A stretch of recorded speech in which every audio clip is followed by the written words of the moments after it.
Bonjour, dans ce chapitre je vais vous expliquer comment enregistrer un déplacement pour un objet. Donc par exemple, je vais créer un rond, je vais le dimensionner comme je veux. Voilà. Maintenant je vais cliquer sur ce bouton. Et dès que je vais sélectionner mon objet, le déplacement que je vais faire va être enregistré. Donc là par exemple, on va faire un zigzag. Et donc dans ma barre de temps, ça a créé le déplacement. Aussitôt que j'ai relâché l'objet, l'enregistrement se met sur pause. Si je le resélectionne, je peux recommencer.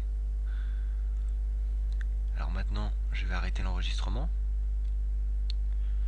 Je vais retourner au temps 0. Je vais faire Shift plus Play.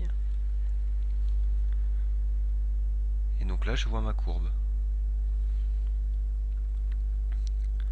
Alors maintenant, si vous le souhaitez, vous pouvez modifier votre déplacement. Donc par exemple, la fin ne me plaît pas trop. Alors il va me suffire de cliquer sur le temps 120, de rester appuyé et de sélectionner plusieurs temps. Et là, je vois plein de petits points qui se sont dessinés. Et donc après, on peut les déplacer. On va prendre un exemple où on se déplace un peu plus vite.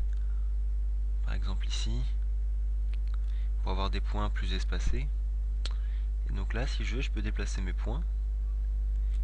Et quand je vais faire play, on va voir que là, il y a un gros à-coup, étant donné que c'est fait sur peu de temps.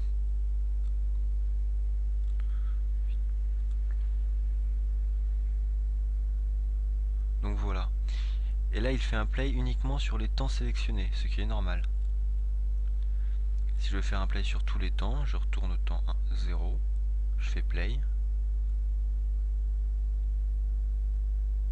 Et alors là, vous pouvez voir que sans avoir appuyé sur Shift, ça me lance mon navigateur internet. Donc là, je vois bien un déplacement qui est saccadé par ici. Alors maintenant, une seconde méthode s'offre à vous. Donc on va faire un nouveau projet.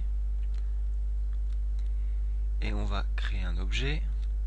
Je redimensionne. Je le place ici.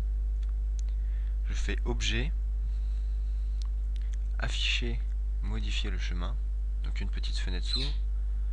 Je sélectionne le nombre de temps sur lesquels je veux agir. Donc on va dire 50 temps par exemple. Je déplace mon objet à sa position finale. Donc par exemple, on va dire ici. Et là, chaque point de chaque temps est apparu. Donc là, on va faire par exemple une petite montée. Plus je mets de points, plus la montée sera lente.